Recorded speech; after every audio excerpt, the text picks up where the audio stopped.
Assalamualaikum and hello everyone. So this is the third task for EDUP3143 Sociology video presentation. So today I want to talk about very important topic, which is education and also social mobility in Malaysia. So we often hear that if you study hard, you can change your life. But is this true for every student? And does a child from a poor village have the same ladder as child from a rich city? So today I will evaluate how education shapes opportunities and equities in our country based on this topic. So let's begin. Alright, so before I start my presentation, let me introduce myself first. My name is Muhammad Al-Amin bin Hassan Bakri, and I am a trainee teacher from IPG Campus Bahasa Antarabangsa. And my batch is PISMP TESL June intake 2023-2028. So my opinion about this topic or this research, I would say that it's opened my eyes because I would get to know more about social mobility in Malaysia that we often, mostly not everyone in Malaysia knows about this kind of problems or issues happening in Malaysia. So let's begin. Alright, so the first thing that I would talk about is defining social mobility. So let's begin with the simple definition of this. So social mobility is when a person moves from a lower income group to a higher one, which is in Malaysian context, I would say that from B40 to M40 and also moving upwards to T20.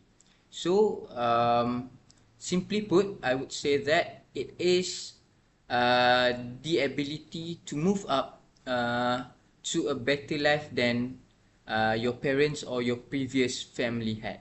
So if your parents were laborers before, but you become a manager, that's what we call, the keyword is upward mobility. So the integrational mobility, the first thing is integrational mobility. This happens when a child gets a better job and a higher salary than their parents ever had. So this is what I had said earlier, which is the keyword is upward mobility, which is upgraded version of your life comparing to your parents or your family members' life. So why it matters? So if social mobility is high, it means hard work pays off. So if it's low, it means only the children of rich people stay rich. So for the Malaysian goal, I would say that it is to ensure that a child's postcode where they live does not decide their future. So let's moving on to Malaysian context. So in Malaysia, we divide people into B40, M40 and T20. So our goal as a nation, as a good nation, which is Malaysia, is to help more people move from B40 to the middle class. And why the reason? I would say that because a country is stronger when everyone has a fair and I would say that a fair chance to succeed in every field. So regardless of that, regardless of their family's issue, family's bank balance and so whatnot. So let's moving on to the next slide. Alright, so let's moving on to the next slides. So the ideal education as the great equalizer.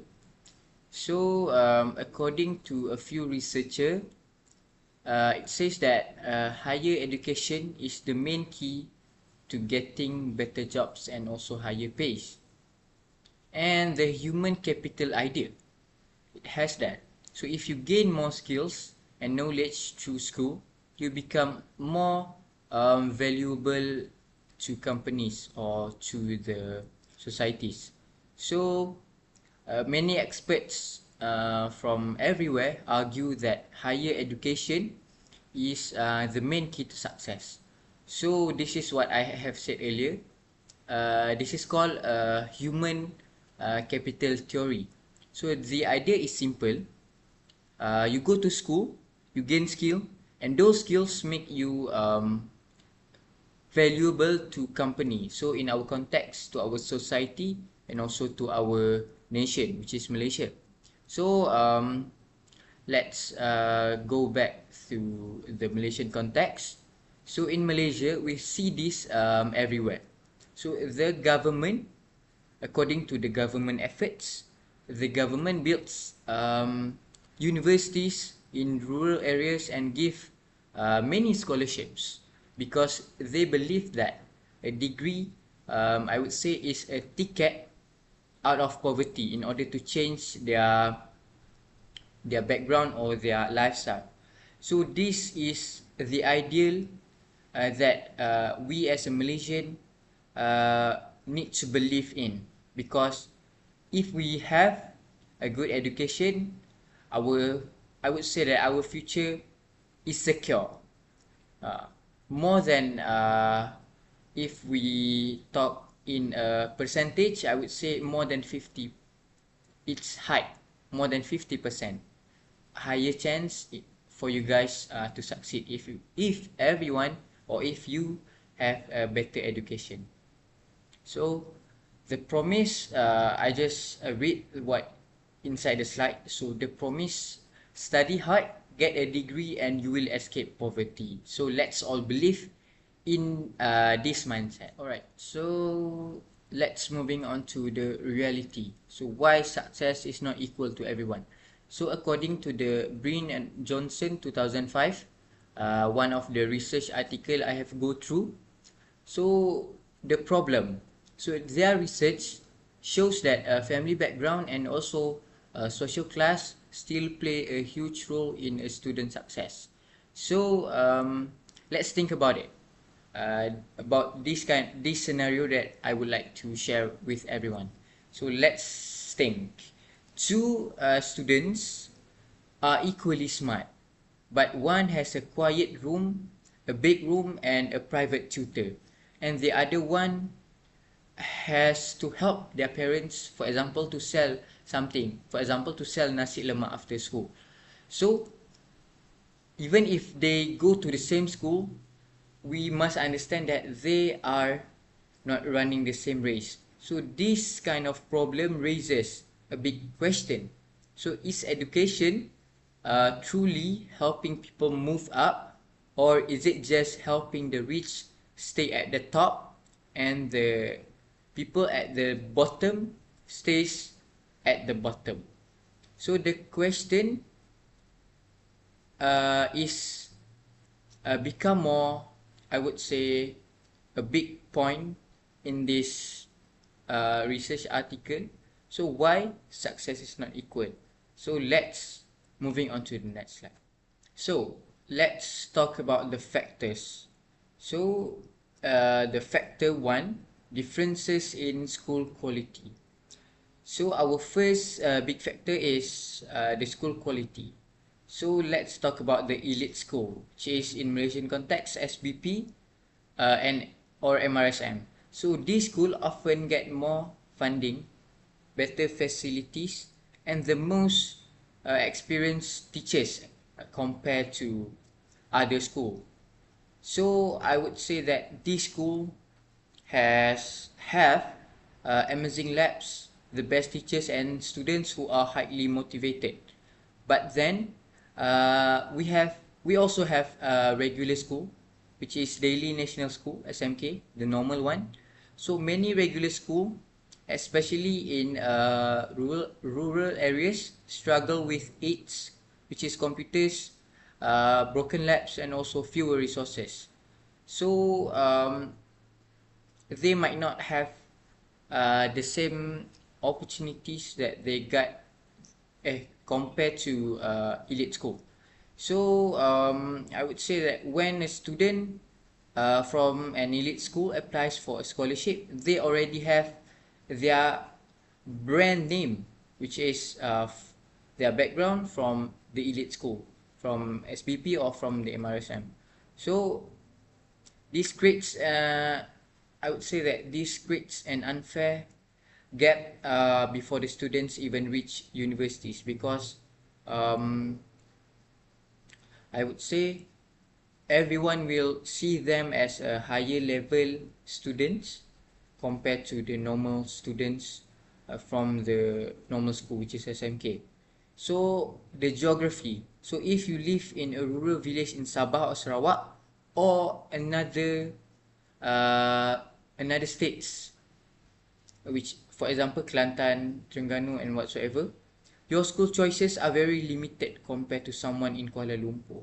So they have a lot of opportunities, a lot of resources that become their strength in order to learn better.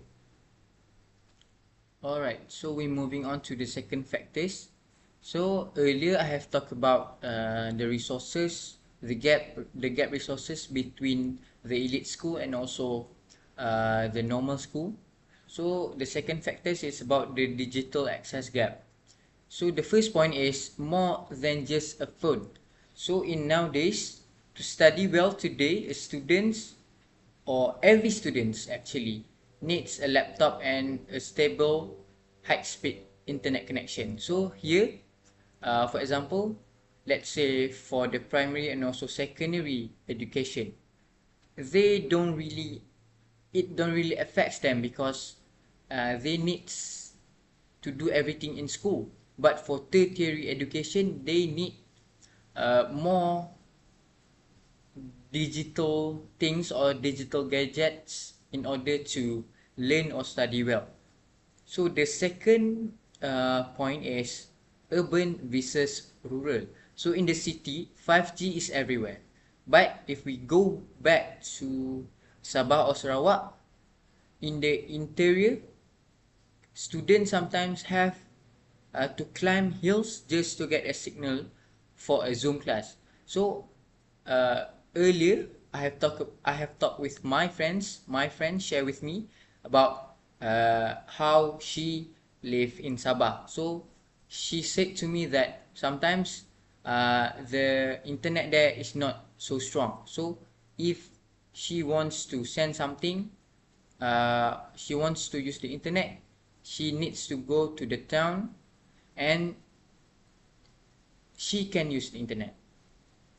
So let's moving on to the third point, which is digital literacy. So students who grow up using computers for research have a huge advantage over a student who only use phones for social media. So here we can see in a tertiary education level, where they already have the person or the student who mastered the use of technology, we can see that they can study or learn better in their tertiary education. But compared to the normal student who just use a normal smartphone for social media, they need to learn many things about technologies, about the studies, and so on. And also the result. So the digital divide makes it much harder for poor students to keep up with the modern lesson. So as I said earlier, if the student is already mastered using technologies in their school days, so they will not have a big problem when they entered tertiary education, compared to a normal student who just use a normal phone. They will have a huge gap or a big problem for them to study, because they don't really master the technology in their school days.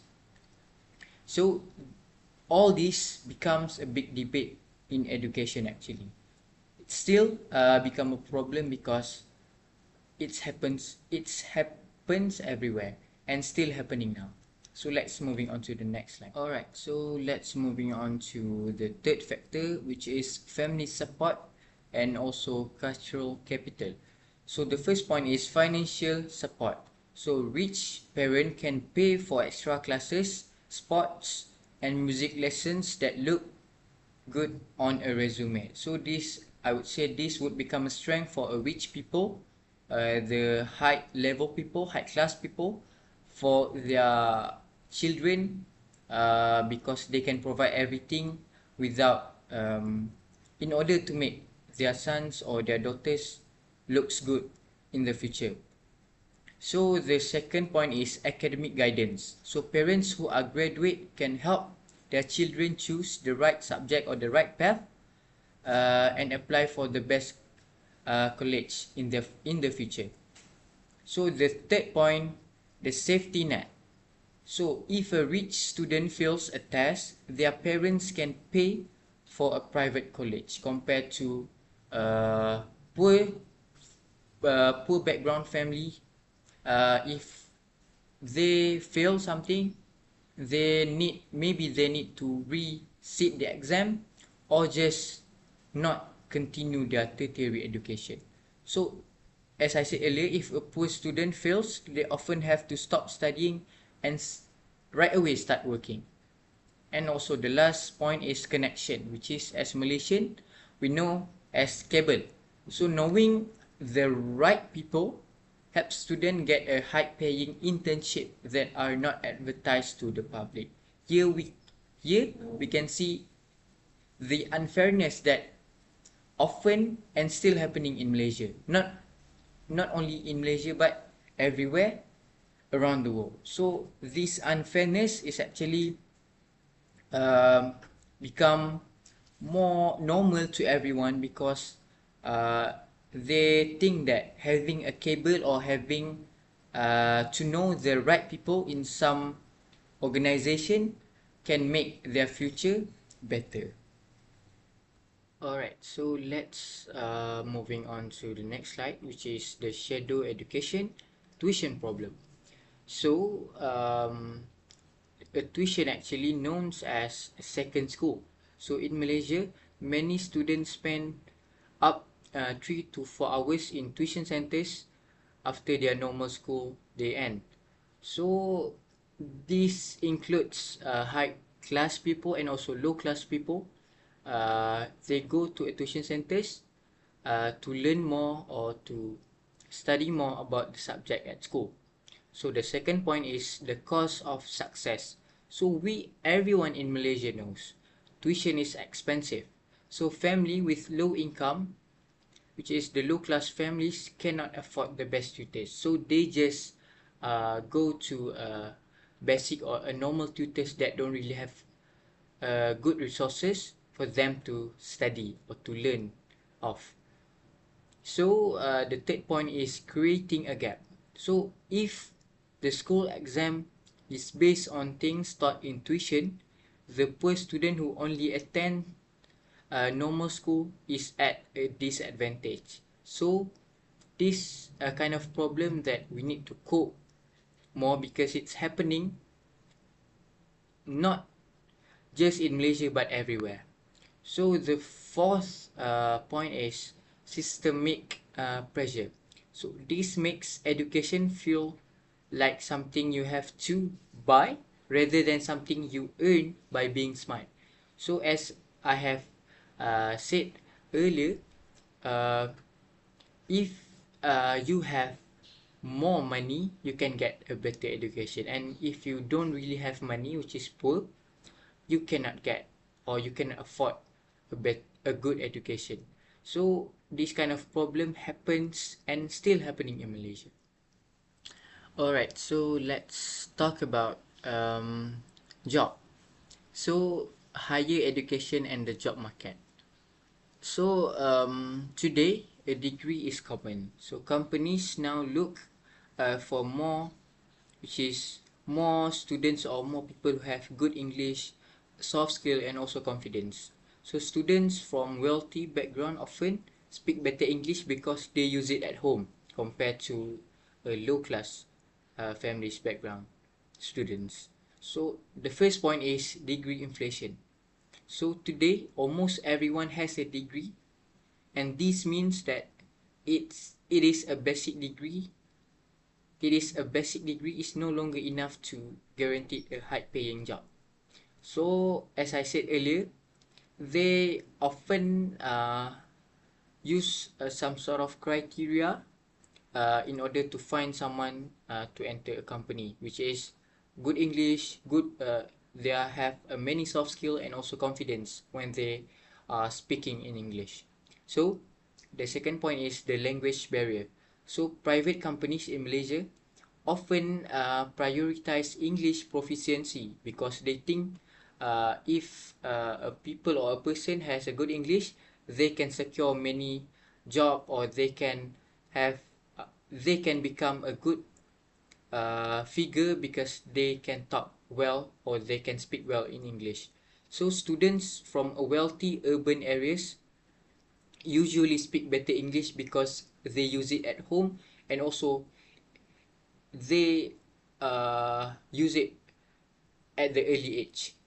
So the third point is, as I said earlier, soft skill.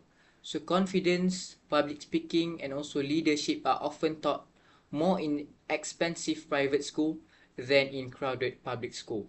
So here we can see that if let's talk about the normal school, public school. So we know that public school is very crowded, full with students. So the teachers or the school don't really have time to teach them about this kind of soft skill and activities that link or that link to a leadership kind of thing. So compared to the private school that uh, compared to a private school, they don't really have this kind of problem because there are not that many students in their school. So for the fourth point is graduate unemployment. So many B40 graduates um, end up in gig economy job like delivery. In Malaysian context, we know as food panda delivery and also Grab delivery and etc. So here is because they lack the connection to enter a big corporation, as I said earlier. So let's moving on to the next slide, which is the sticky floor versus the glass floor.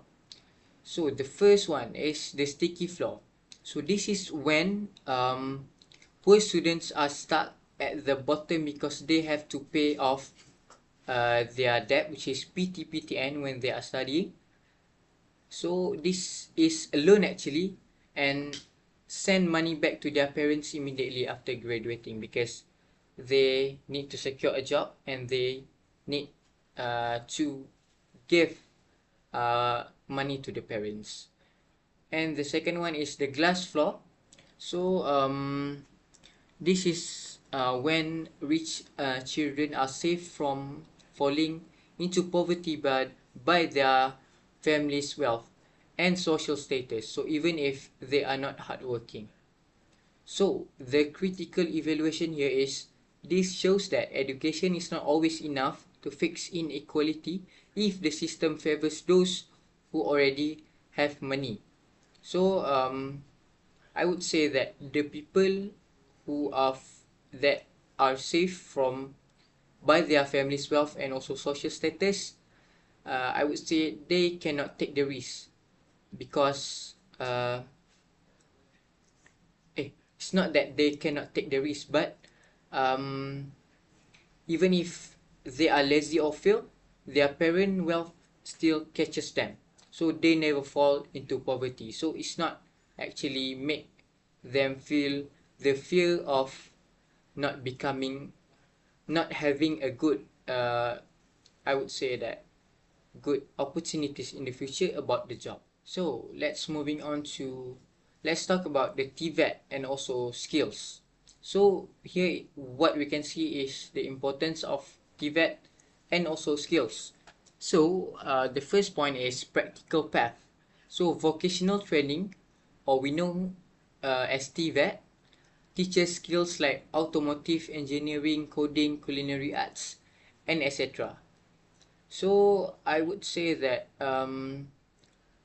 for nowadays it is actually high income potential job. because skilled technician can often earn more than office workers, but many Malaysians still look down on this blue collar job because they don't really have the courage to enter this field actually. So the TVET is actually a new opportunity. So improving the image of TVET can help students from poor background to get high paying job without needing a 4-year academic degree, because TVET or vocational training only needs a few years, only maybe 1.5 years and up to just only 3 years in order to get the certificate.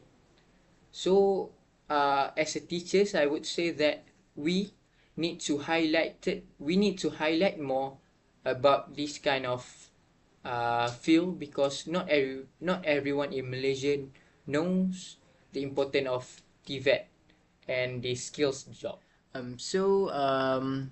Let's moving on to the evidence and also data.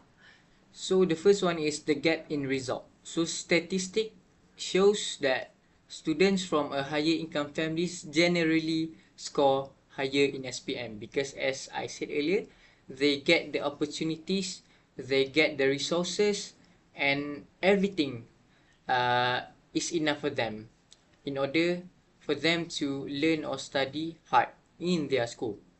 So university demographics. So looking at how many B40 students actually make it into high demand courses like medicine or law.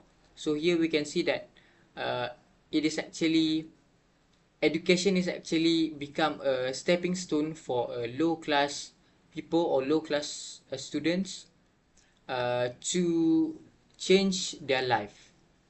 So the last one is regional inequality. So comparing the literacy rates and school dropout rates between Peninsular Malaysia and also East Malaysia. So if we talk about problems, we need to recommend something. So for this slide, it is a recommendation for a fairer future about these problems. So the first one is needs-based funding.